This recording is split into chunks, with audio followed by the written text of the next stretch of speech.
todo incêndio tem fumaça antes. Alguma fumaça deve ter saído em algum momento. Se o conselho ou o conselheiro especificamente não viu isso, ele não foi diligente o suficiente. Ninguém vai preso porque cometeu um delito no sábado e vai ser preso no domingo.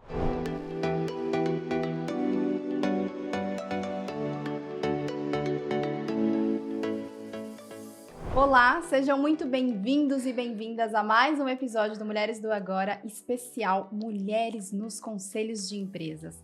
E, como sempre, estou aqui ao lado de Fernanda Bisso. Fê, muito obrigada mais uma vez pela tua participação aqui junto comigo como co-host. Eu que agradeço, Sá. Pessoal, sou gerente de produtos e sócia aqui da Startse e super entusiasta desse tema que a gente vai falar agora de mulheres no conselho. Boa! E a nossa convidada de hoje é ela. Temos a honra de conversar com a Rosana Passos de Pádua, que trabalhou mais de 40 anos como executiva, conselheira de administração com conhecimento em governança corporativa. Rô, seja muito bem-vinda. Muito obrigada. É uma honra estar aqui com vocês, uma delícia, adoro essa escola. E vou falar um pouquinho sobre mim, né? São 43 anos, na verdade, de vida executiva. E eu decidi parar esse ano porque me tornei vó, né? Eu sou uma mãe, uma executiva que foi mãe. Eu acho que isso é um ponto muito importante para inspirar outras mulheres, porque é possível você fazer uma carreira duradoura, uma carreira exitosa, como foi a minha, né? De analista júnior a presidente de companhia, sendo mãe. Tenho 2 filhos maravilhosos, Mariana e Vitor, uma engenheira e um médico, e agora a Mariana me deu o Bernardo. O Bernardo é a nova razão da minha vida, obviamente, né? Então agora eu vou me dedicar a conselhos de administração, a comitês, a conselhos fiscais, porque eu acho que todo esse conhecimento adquirido ao longo de tantos anos, né, eles precisam ser utilizados em favor das companhias, dos stakeholders. Então é isso que eu quero fazer daqui para frente. Uma agenda mais flexível, mas mesmo assim sem parar, né? E eu vejo que tem uma leva de executivas agora, né? Acho que é uma primeira grande geração se formando aí na carreira executiva e fazendo como você, procurando um próximo passo, que não é uma aposentadoria tranquila, mas com uma agenda mais flexível que garanta aí os benefícios de uma possível curtição de neto, enfim, outras coisas que seja uma vida um pouco mais balanceada, mas que também traga junto, em paralelo aí, essa derivação da carreira, né? É bem isso, acho que são as mulheres da minha geração, né? Nós fomos pioneiras em muitas empreitadas. Eu me lembro que no início da minha carreira como financeira, eu fui gerente muito jovem, eu era a única nos fóruns, né? Mais recentemente, no mercado de seguros, né, eu fui presidente de uma seguradora de crédito, nos fóruns de seguro, muitas vezes, eu era a única ou eram pouquíssimas mulheres, né, acho que agora as mulheres estão retomando. E é essa minha geração, né, eu tenho 59 anos, se você olhar, são as mulheres mais ou menos dessa idade. Porque não faz sentido para a gente sair de uma carreira tão exitosa para ficar em casa. Uhum. Não tem lógica, né, tem tanto conhecimento aqui, vamos usar, vamos ajudar. Essa é a ideia. E acho que, assim como eu, várias outras estão vindo juntos e são mulheres muito capacitadas que podem agregar bastante valor para as organizações. Eu sou uma defensora da carreira feminina, né? Por quê? Porque a diversidade é algo rico, né? E só as empresas inteligentes é que tomam proveito disso. Diversidade não falo só de gênero, né? Uhum. É a diversidade de gênero, obviamente, porque homens e mulheres pensam e agem de forma diferente, de forma complementar. Eh, Acho que a diversidade de idade, isso é importante, né? O etarismo, a gente fala tanto sobre isso, mas é tão rico para uma organização ter uma pessoa experiente do lado de um recém-formado, sabe, que a tecnologia está ali fresquinha na cabeça dele. Se a gente puder, misturar nas organizações brasileiros e estrangeiros, quão rico vai ser isso? Eu sempre digo que a diversidade é uma fórmula onde 1 mais 1 dá 3. Então, quando você tem a diversidade aplicada da forma correta, genuinamente aplicada, a empresa ganha. E é bom para todo mundo, né? Então, é por isso que eu sou defensora da diversidade, da mais, eh, ampla maneira de ser implementada. Legal. E aí, pegando ainda esse gancho, Rô, ao longo da sua carreira executiva, como que foi formar esses times diversos? Porque de poucos anos para cá que a gente começou a falar da importância da diversidade de pensamentos, da diversidade dentro das companhias. Mas lá atrás isso não era tão comum. Tanto que você até comentou que, poxa, eu era ali a única mulher jovem dentro de uma cadeira de gestão. Então, como que foi levar esse pensamento de diversidade? Eu acho que eu tive uma intuição, né, desde o comecinho da minha carreira, eu fui promovida a gerente, né, minha primeira promoção para gerente, foi exatamente quando eu voltei da licença maternidade da minha filha. Olha que curioso. Uhum. E a segunda, quando eu voltei da licença maternidade do meu filho. Então, assim, prova que a maternidade nunca é um problema. Mas eu acho que foi meio intuição, porque como você falou, Sabrina, naquele tempo ninguém falava sobre diversidade. Isso não era pauta, isso não Uhum. era tema para ser discutido. Então, intuitivamente, eu percebia que quando eu juntava pessoas muito diferentes, o resultado era bom. Agora, dá trabalho a diversidade, né? É muito mais simples você montar exércitos, todos os soldadinhos iguais, todo mundo, mini Rosaninhas, né? Seria Uhum. muito mais fácil para mim. Mas não, eu sabia que quando tinha no meu time pessoas mais analíticas, mais detalhistas, para mim era bom, porque eu sou uma pessoa muito estratégica, vou lá em cima, não me prendo a detalhes. Então, alguém precisava se prender a esses detalhes. Então, eu fui formando pessoas, né, no comecinho da minha carreira, pessoas muito diferentes de mim. E eu vi que aquilo funcionava comigo. Ué, se funcionava comigo, por que não funcionar com a companhia? E aí eu fui expandindo esse conceito, e de novo, intuitivamente, ninguém me falou. Eu Uhum. não aprendi isso na escola, né? E foi dando muito certo. Foi dando sempre muito certo. E desde então, eu estou falando de mais de 30 anos, eu venho praticando essa questão da diversidade. E é muito gratificante, muito gratificante. E eu vou até expandir essa questão da diversidade para pessoas com deficiência. A melhor secretária que eu já tive na minha vida, e eu espero que ela veja esse podcast, Uhum. ela era uma pessoa que foi contratada como PCD na companhia. Foi a melhor de todas, que é minha amiga até hoje. Então, assim, a gente precisa dar oportunidade para as pessoas, né, e, de forma geral, e aproveitar todo o conhecimento que ela traz. E o soft skill, que hoje a gente fala tanto, né? Hoje você contrata uma pessoa porque ela é tecnicamente qualificada, ótima pessoa, né? É a pessoa certa para aquela posição. E você demite porque ela não tem comportamento adequado. Como é que isso funciona, né? Uhum. Então, acho que quando você tem a diversidade, até essa questão comportamental, você consegue multiplicar, sabe? É como se as pessoas se contaminassem com os soft skills. Eu acho isso muito bacana. Eu queria puxar o que você falou de maternidade, porque isso toca diretamente em mim. O que você falou, você foi 2 vezes promovida logo no retorno da sua licença. Não é comum.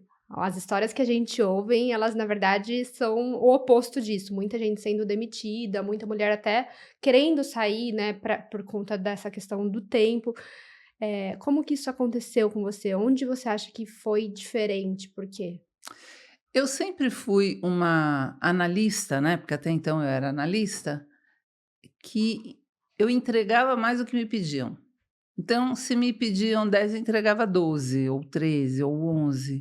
Então, eu sempre procurei agregar um pouco mais de valor naquilo que eu fazia. E eu fui me diferenciando, eu acho que nas organizações, né? E eu sempre tive muito jeito de lidar com as pessoas. Eu adoro ser líder, eu gosto, né? Eu gosto de cuidar das pessoas, eu gosto de encaminhar as pessoas. Hoje eu tenho pupilo no mundo inteiro, Uhum. espalhado aí, vários que passaram pela minha gestão. Então, eu acho que esse olhar de um líder, porque as 2 promoções foram dadas pela mesma pessoa. Hum. Inclusive, a segunda promoção foi quando esse meu chefe, o nome dele é Rodolfo Viana, Foi um homem. foi um homem Uhum. maravilhoso.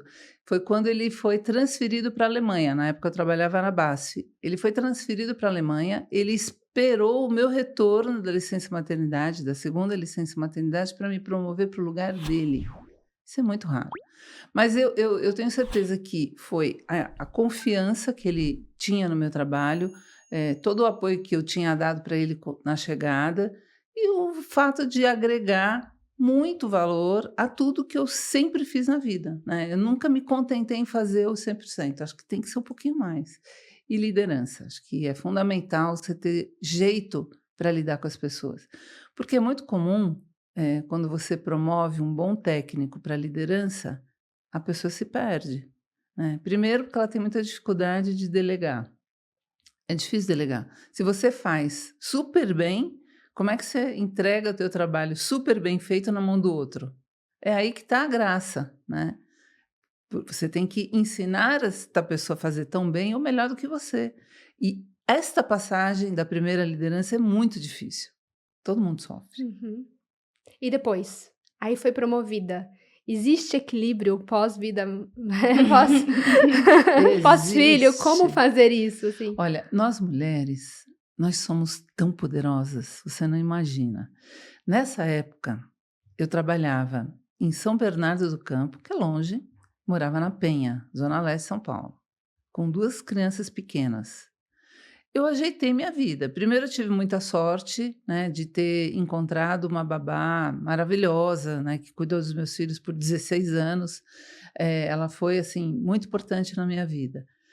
Depois, eu me ajeitei. Por exemplo, o pediatra dos meus filhos atendia até 10 da noite, né? Era um consultório particular, a vida inteira, eu levava à noite. Então, eu saía do trabalho, pegava as crianças, levava no pediatra. Todo mês estavam lá, super bem cuidados.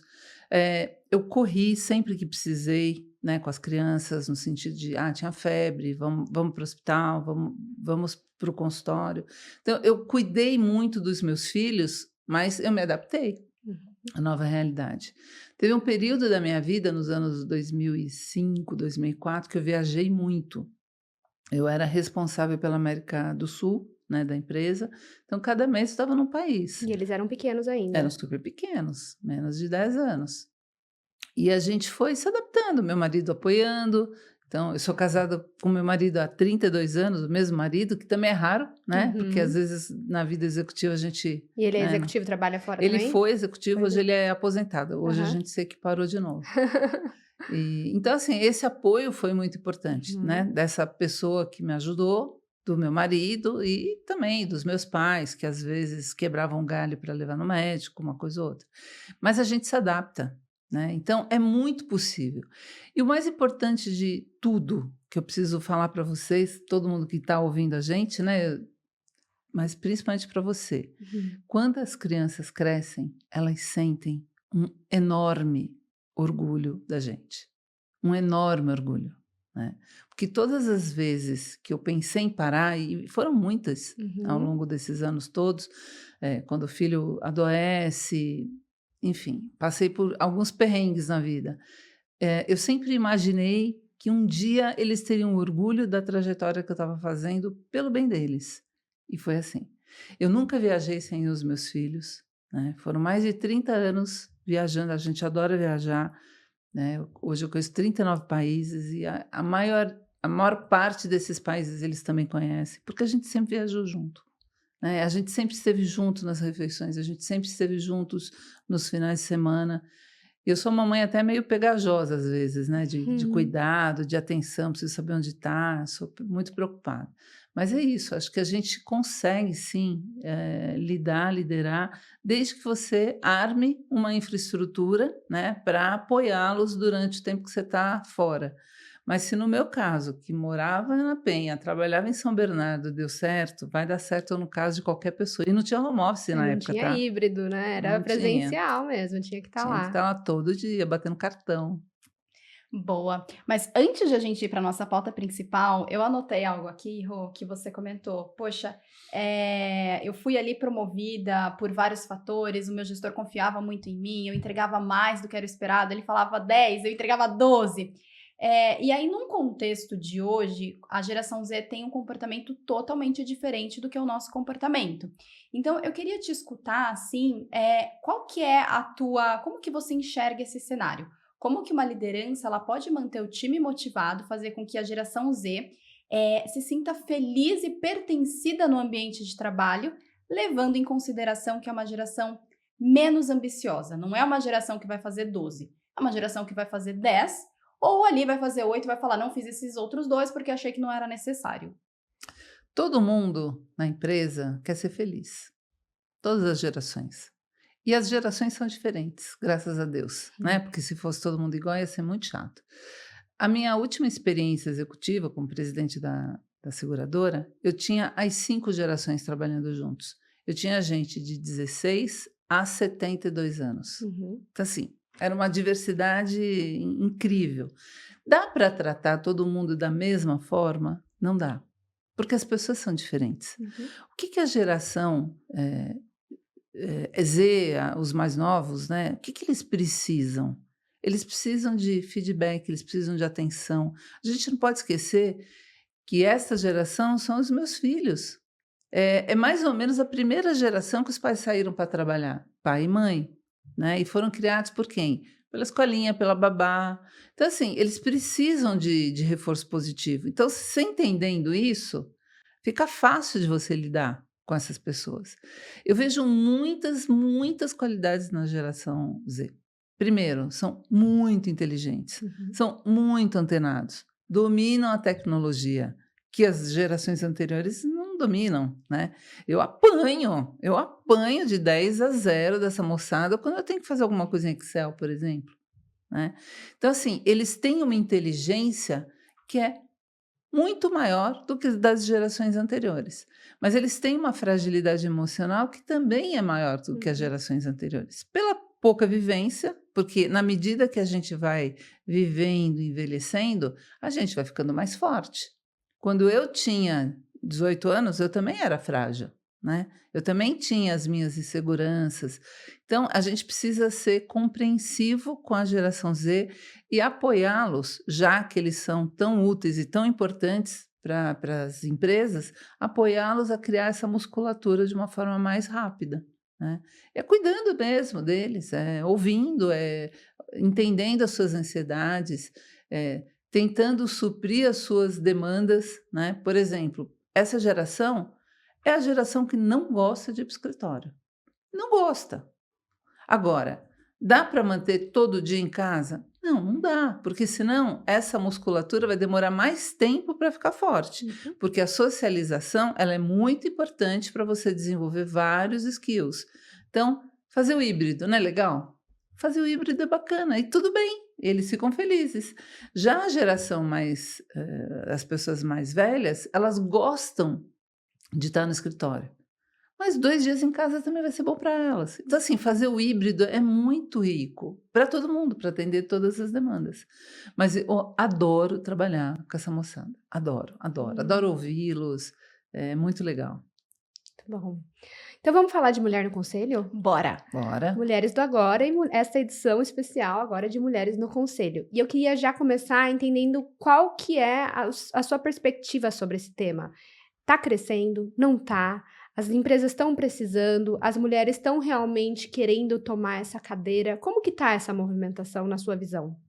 Vamos fazer uma retrospectiva. Como é que eram os conselhos de administração até muito pouco tempo atrás, né? Homem branco de cabeça branca indica homem branco de cabeça branca, ou seja, exército de homens de cabeça branca, que não tenho nada contra. Tem homens brilhantes que estão à frente de conselhos. Mas o que faltava nesses conselhos? Diversidade de ideias, diversidade de opiniões, diversidade de conhecimento. Então, hoje, uma tendência, eu não diria hoje, mas, sei lá, de 5, 6 anos para cá, a gente tem percebido um movimento onde os sócios, né, os shareholders das companhias, já descobriram que quanto mais diverso for o seu conselho, mais rico ele vai ser de opiniões, mais rico ele vai ser de conhecimento, mais rico ele vai ser de um olhar para os riscos da companhia. Então, as mulheres elas entram nesse contexto da diversidade também de conhecimento. Então, antes, o que você via nos conselhos? Ex-presidentes e ex-CFOs, na grande maioria, né, esses homens brancos. Hoje não, hoje você tem, dependendo do porte da companhia, você tem diferentes conhecimentos. Então, uma empresa que é muito... Varejo, por exemplo. Não, precisa alguém que entenda de varejo, que entenda de marketing de varejo. Então, alguém com esse conhecimento específico. Tem muita mulher preparada para isso. Empresa de serviços. O que é o ativo mais importante de uma empresa de serviço? Gente. Então, ter gente de RH sentada no conselho é muito importante, porque é a matéria-prima essencial. Se você falhar na gestão das pessoas, você vai perder vantagem competitiva para o teu concorrente. Então, esse olhar tem se modificado. E nisso, muitas mulheres têm, sim, chegado às posições de conselho, graças a Deus, né? Porque quando eu comecei nessa jornada, acho que foi em 2016 ou 2017, a gente olhava as estatísticas e o equilíbrio só chegaria em 100 ou 150 anos. E a gente conseguiu acelerar muito, muito, né? Sem cota. Porque no Brasil a gente não tem sistema de cotas. Não é obrigatório você ter mulheres no conselho. Então, esse movimento das mulheres chegarem nas posições de conselho foi feito de forma tranquila, porque os shareholders entenderam. Mas você acha que, de fato, eles entenderam, eles perceberam que agrega valor, ou eles estão sendo forçados por agendas, por exemplo, a ESG, ou até pelos clientes, enfim, né? Tem muita gente falando, poxa, eu quero mais diversidade, eu quero mulheres, A eu própria quero... geração Z. A própria as gerações, né, que estão demandando isso. Eu ainda fico nessa dúvida, qual que é a sua Olha, eu vou visão? ser super honesta, as duas coisas. Eu acho que tem empresa que já entendeu, né? Principalmente as empresas menores, onde os sócios estão ali muito presentes, né? Também sentados no conselho. Eu acho que boa parte desses já entenderam. Agora, as outras companhias abertas, eu ainda acho que a pressão vem forte. Né? Sendo muito franca, não tem motivo para esconder o que eu acho. Penso que é assim mesmo, você está coberta de razão. Tem as duas coisas. Tem gente que já entendeu, tem gente que está meio forçado. Tá sendo obrigado. Vamos lá. Daí a importância de quando uma mulher se sentar numa posição de conselho, ela ser brilhante. Né? Porque a pior coisa que pode acontecer é a gente ouvir de alguém, ó, tá vendo? Mulher, ó o que ela fez. Não, a gente tem que ser brilhante, a gente tem que entender de todos, a gente tem que estudar a companhia antes de chegar, quer dizer, todo conselho tem que fazer isso, né? Mas as mulheres têm que se aprofundar muito fortemente para que elas consigam desempenhar da melhor maneira possível o papel de conselheira, e aí sim vai haver um convencimento, né, mais a médio prazo, de que isso é rico. Assim como eu tive lá atrás, né, no meu conceito de diversidade intuitiva, a gente vê que isso vale muito a pena para as organizações. Então, eu acredito nisso. Rô, mas tem muitas mulheres que sentem a síndrome da impostora, né? Até quando a gente pega ali as pesquisas comparado com os homens, é muito maior. Eu sempre fico em dúvida se é muito maior ou se é porque os homens não falam, né? A verdade ali na pesquisa. Mas eu queria te escutar, como que foi lidar com isso? Porque você tem que mostrar que você é muito boa, muito. E como que você faz isso quando a síndrome da impostora tá batendo na porta? Olha, eu não fui picada por esse vírus. Eu nunca tive a síndrome da impostora. Eu sempre achei que eu merecia estar onde eu estava. Agora, dá para entender que a nossa cultura é machista, né? E quando a mulher chega onde ela sonhou chegar, onde ela almejou chegar, muitas vezes ela se questiona, mas será que eu estou realmente merecendo? E a resposta que eu dou é sempre sim, você está merecendo chegar onde você chegou. Você estudou para isso. As mulheres no Brasil estudam mais que os homens, né? A gente vai mais longe. Nas universidades inclusivas de exatas, hoje você tem mais mulheres do que homens. No passado era diferente. Então, eu acho que essa síndrome da impostora é algo muito relacionado à nossa cultura, né? De que, tem lugar de mulher é no fogão. Não é. O lugar da mulher é onde ela quiser estar. Se ela quiser ficar no fogão, ok, vai ser uma super chefe. Mas se ela quiser ser uma conselheira de administração competente, ela vai estudar, vai se capacitar e vai estar nesse lugar, né? Então, eu realmente não tenho síndrome de impostora, nunca tive e provavelmente nunca vou ter, né? Porque nessa altura da vida vai ser difícil. E o conselho que eu dou para quem tem essa sensação é ter, de fato, autoconfiança. Você chegou lá porque você mereceu, é mérito. Por que mereceu? Porque estudou, porque se capacitou, porque está preparada. Né? Então, acho que é muito isso. A mulher tem a seguinte questão. O homem, quando ele está preparado 60% para uma posição, ele está 100% preparado na cabeça dele. A mulher, quando ela está 89% preparada, ela fala, putz, mas faltam 11 ainda, será que eu vou dar conta? Vai, claro que vai. A gente aprende. E a gente aprende on the job. Né? Quando a gente está trabalhando, a gente está aprendendo. Né? É um processo que não acaba nunca, esse de aprendizado. A Rosana, ela é professora no nosso Board Program, que a gente está começando agora a nossa 5ª turma, ainda tem 6 para acontecer aqui, a 6ª para acontecer em 2024, e ano que vem tem mais. E uma das características que eu pego muito aí, a minha interpretação pessoal da sua aula, é que você tem um pragmatismo muito forte, e a outra coisa é que você é muito franca.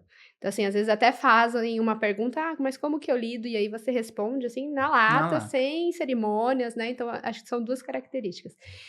E uma coisa que você sempre fala é que as pessoas precisam se preparar para assumir cargos de conselho. E aí não tô falando de mulher, tô falando, como você mesma disse, né, seja lá quem for, vai assumir um cargo, precisa se preparar. Mas eu vejo uma movimentação, assim, de executivos e de pessoas que estão querendo essa cadeira, do tipo assim, vou ficar um pouquinho mais tranquilo agora, deixa eu fazer um trabalho mais flexível, deixa eu ser palpitar ali e ser remunerado por isso. Eu queria te ouvir a respeito disso, assim, qual é esse exercício que precisa ser feito para que a cadeira de conselho de fato seja bem ocupada? Muito bom. Vamos lá. Quando você se senta numa posição de conselho, você coloca à disposição da sociedade o seu CPF. Então, essa é a primeira coisa que você precisa saber. Né? Você está sujeito a todas as leis, a todos os regulamentos de CVM, a todos os regulamentos de Banco Central, é o seu CPF. Então, você passa a ser responsável por aquela empresa. Tá? O conselheiro de administração, ele é responsável pela empresa, estatutariamente. Bom, se você é responsável por algo, o que você precisa fazer? Conhecer esse algo. Então, a primeira coisa, antes de você assinar o termo de posse, você precisa entender a companhia. Como? Você precisa ter acesso ao estatuto, você precisa ter acesso às demonstrações financeiras dos 3 últimos anos, você precisa conhecer a empresa, conhecer quem é o corpo diretivo dessa empresa, são pessoas de reputação ilibada. Você precisa saber qual é a imagem dessa companhia no mercado, porque aquela imagem vai se associar à sua imagem, né? Então, é muito importante. O momento que a empresa está vivendo, quais os desafios que essa empresa está vivendo, a empresa está gerando resultado positivo ou negativo nos últimos anos, quer dizer, isso é muito significativo, né, porque isso é um indicador de saúde da companhia. Então, ele tem que fazer todo esse estudo prévio antes de tomar posse. É o que eu digo, conheça a empresa. Conhecer a empresa, acho que é um risco que vale a pena. As questões ESG fundamentais, né? É uma empresa que está lidando de forma correta com o meio ambiente, é um emissor de carbono, está se preocupando com essa questão, como é que ela trata a sociedade, né, as comunidades que estão no entorno, como é que ela vê a questão, né, de diversidade, como é que ela lida com as questões ESG, que hoje são temas extremamente relevantes, que podem colocar uma empresa fora do mercado, inclusive. Bom, feito isso, tudo bem, passei, né? A empresa passou na minha avaliação, vou assumir, assina. Primeira coisa que esse conselheiro tem que pedir é um mapa de risco. Qual é o mapa de riscos dessa companhia? Vamos olhar onde é que estão os riscos. E eu sempre nas minhas aulas, né, a Fernanda até me lembrou que na última eu não coloquei o quadro, mas existe uma matriz de riscos. Essa matriz ela é construída, cada um dos riscos do dicionário de riscos da empresa, ela é construída de acordo com a probabilidade de ocorrência daquele risco, né, que vai de muito baixa até extremamente alta, e qual é o impacto econômico que esse risco se materializando causa para a companhia, que também vai de muito baixo até extremamente alto. Se a empresa tem um risco de alta probabilidade de ocorrência, que pensa na matriz, está lá no último quadrante, e de alto impacto, o conselheiro tem que olhar assim com lupa toda semana para esse risco. Quais são os planos de mitigação? Vou dar um exemplo meio esdrúxulo aqui. Vamos imaginar que esse conselheiro assumiu ser conselheiro de uma empresa de mineração. E essa mineração tem uma barragem. Uhum. E vamos imaginar que essa barragem tem um modelo construtivo muito frágil. E essa barragem, pelo mapa de risco, se percebeu que a manutenção está falhando. Embaixo dessa barragem tem uma comunidade. Se esta é a realidade, o que o conselheiro precisa fazer? Primeiro, ou a empresa investe o que precisa investir para tornar essa barragem sustentável, né, segura, ou ele sai do conselho, por uma razão clara. Eu não vou me submeter a esse tipo de risco, porque qualquer problema ambiental, financeiro, isso é um processo para o conselheiro civil, é um processo penal, pode dar Uhum. cadeia, se ele souber do risco e não tiver nenhuma atuação. Então, essas coisas, né, o mapa de risco, ele é extremamente importante na função do conselho de administração. E eu tenho falado muito isso e, às vezes, eu não encontro eco, né? Parece que as pessoas não estão entendendo o que eu estou falando. E, na minha opinião, eu tenho sido conselheira desde o ano de 2012. Já fui conselheira de, sei lá, mais de 20 empresas. Isso sempre foi o material mais importante para mim como conselheira, em todas as empresas onde eu me sentei no conselho. Então, E essa é a talvez dica. nem tão usado assim, né? Não Porque é, não eu é. vejo que você também fala muito disso nas suas aulas. Na sua aula tem exatamente essa temática, né? Quais são os riscos e como que a gente pode combater. E aí, quando você mostra essa matriz, que é uma matriz, né? 2 eixos ali, É é isso. simples. As pessoas ficam assim, olhando com cara de, meu Deus, o que que é? A nova inteligência artificial, assim, né? Nunca vi o que É que é, verdade. assim. E aí eu queria entender um pouquinho das suas experiências, se você pode contar alguma coisa, porque essa questão do risco do CPF, eu acho que é a outra pauta, né, que soma-se a essa aí, que as pessoas não têm conhecimento da gravidade. Então, por exemplo, se há algo de ruim, né, um risco grande nos 2 sentidos aí, nos 2 eixos, impacta a empresa, isso impacta diretamente o conselheiro, Sem né? dúvida. Vou dar um exemplo, eu não vou falar nomes de Aham. empresas por uma questão ética, mas vai ser fácil de identificar, né? Imaginem que uma empresa de capital aberto, ela é pega numa situação de fraude contábil. Fraude contábil não é muitas vezes é realmente bastante difícil de você pegar, porque o fraudador é um cara experiente, né? A Uhum. gente sabe que os Inteligente também. psicopatas são todos inteligentes. Aham. Mas no caso de uma fraude contábil, a primeira coisa, se é uma empresa de capital aberto, CVM, se for do mercado financeiro, Banco Central, Uhum. todo mundo vai querer olhar o que chegou de conhecimento para o conselheiro. O que o conselho perguntou nas reuniões onde as demonstrações financeiras estavam sendo expostas? O que ele perguntou? Que cuidados ele tomou? Qual foi a diligência desse conselheiro? E se ficar provada que essa diligência foi de baixíssimo nível, de baixa qualidade, ele vai ser punido. Como? Penalmente. Ele pode ir para a cadeia. Então, assim, é muito sério esse assunto. A responsabilidade que um conselho tem em diversas áreas é muito, muito grande. E é a pessoa, de novo, o CPF dele, é o ser humano que está por trás daquela função. Então, ele tem que estar o tempo inteiro diligente enquanto ele estiver sentado na cadeira do conselho. Por isso que eu insisto no mapa de riscos. Ele olhou aquele risco com muito cuidado e ele tem que questionar o mapa de risco. Pode ser que tenha um risco com alto impacto financeiro, mas está lá mapeado como baixa probabilidade de ocorrência. Ele tem que testar se aquela baixa probabilidade de ocorrência é verdadeiramente baixa, né? Então, esse é o trabalho do conselho.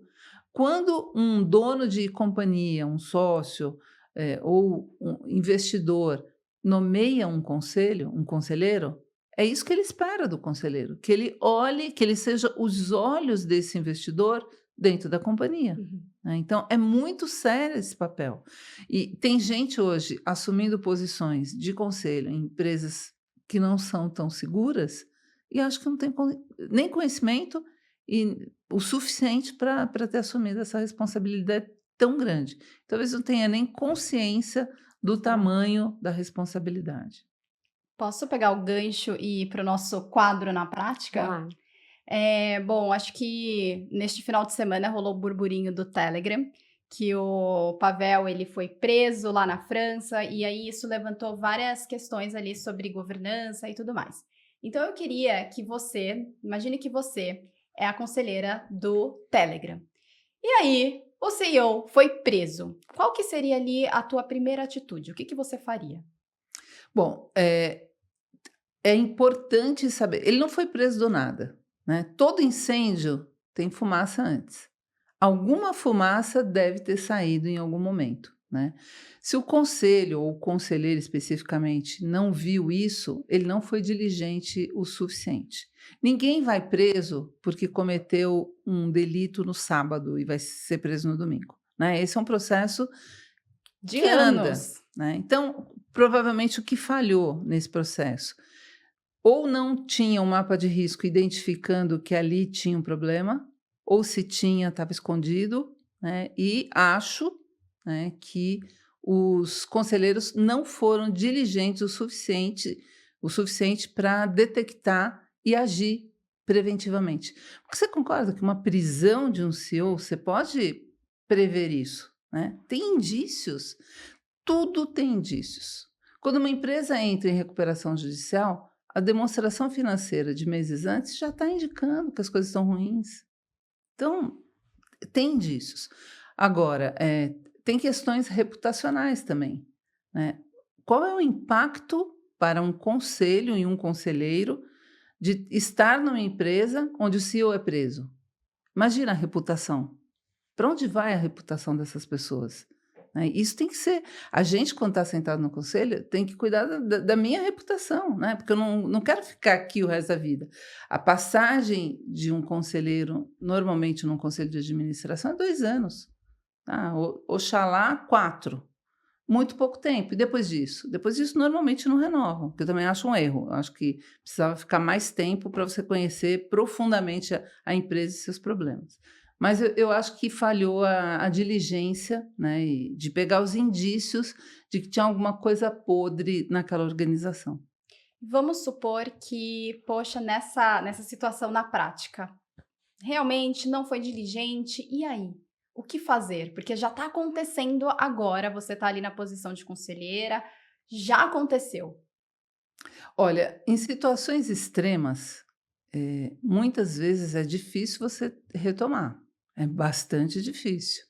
Claro, pode haver aqui um consenso entre esse colegiado, né, do conselho, para que eles rapidamente substituam o CEO e tentem botar a empresa funcionando, provando para o mercado de que o problema foi sanado, né, colocar uma pessoa de renome que possa, né, reerguer a imagem da companhia, mas é um vidro quebrado. Eles vão tentar reconstruir e vão ficar marcas profundas, tanto no conselho quanto na organização.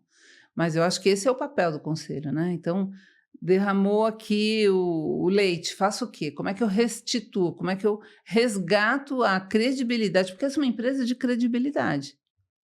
Como é que você resgata a credibilidade de uma empresa como essa? Né? Então, acho que aí teria que vir uma pessoa de reputação ilibada, que tem experiência no setor, que possa facilmente trazer o time para junto dele e aí resgatar perante investidores e clientes a reputação novamente. Esse seria o papel correto do conselho. Maravilha, obrigada, Rô. Imagina. E agora o segundo, que é tendência ao fracasso, e aí eu vou passar a bola para a Fer. Uma das coisas que a gente falou aqui ao longo da sessão e antes, embate geracional, tendência ao fracasso. Tendência sempre. Sempre vai ter, gente. Daqui a pouco a sua filha está no mercado, e aí?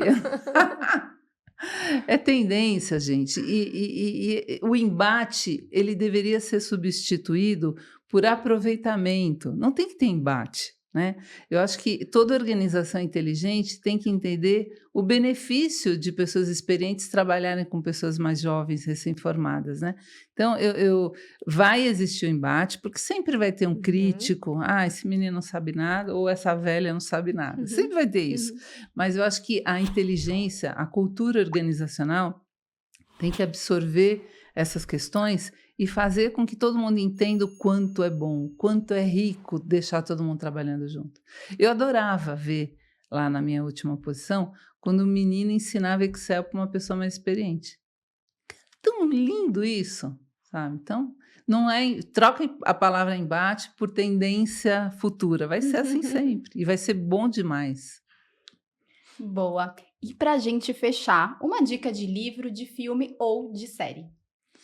Eu vou fazer um jabá. Faça, o Vou espaço é fazer um seu. jabá.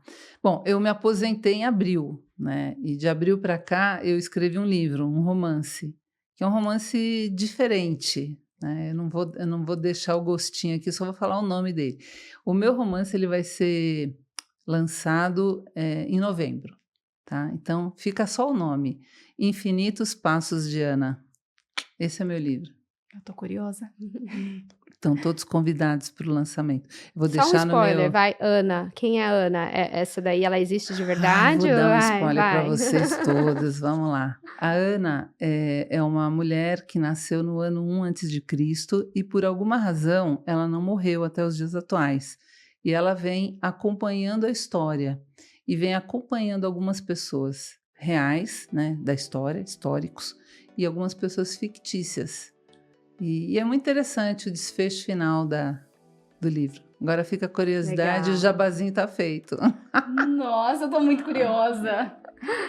Rô, mais uma vez, muito obrigada. Acho que eu passaria... Esse podcast está sendo gravado hoje cedo, vai ao ar hoje à noite. E eu delícia. passaria o dia inteiro escutando você. Vocês viram que eu que fiquei bem delícia. quietinha aqui, porque foi uma baita aula. Se foi uma aula aqui, eu vou assistir a aula dela no board. Posso? Pode estar convidada. E a audiência também. Então, nosso board program acontece aí junto com o Carlos Júlio, nosso professor mestre, coordenador de curso. Estamos começando a 5ª turma, tem a 6ª para acontecer ainda esse ano. Então, se você quer fazer esse movimento aí, tá saindo da carreira executiva e tem vontade de assumir uma cadeira dessa, que além dos riscos tem grandes descobertas, né? Acho que tem muita coisa bacana também. Vem para Startse, que a gente tem um curso aí novinho, super atualizado, e acho que esse é o grande diferencial nosso para você poder se formar, que acho que é importante a formação também para a cadeira, para assumir essa cadeira de forma bem feita, seja homem, seja mulher. Foi o que a gente falou, né? Da importância de se preparar. Vai lá. Sem dúvida. Eu posso só fazer um pequeno comentário sobre a Startse?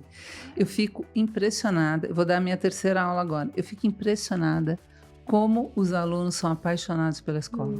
É incrível o que eles falam, como eles estão felizes aqui, como eles prestam atenção em todo o conteúdo que você está passando. Então, assim, fica a dica.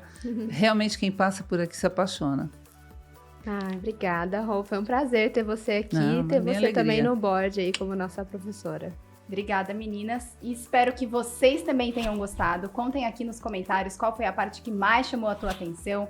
Não se esqueça de se inscrever no canal, de deixar o like aqui para que esse vídeo seja entregue para muito mais pessoas. E é isso, até semana que vem. Até.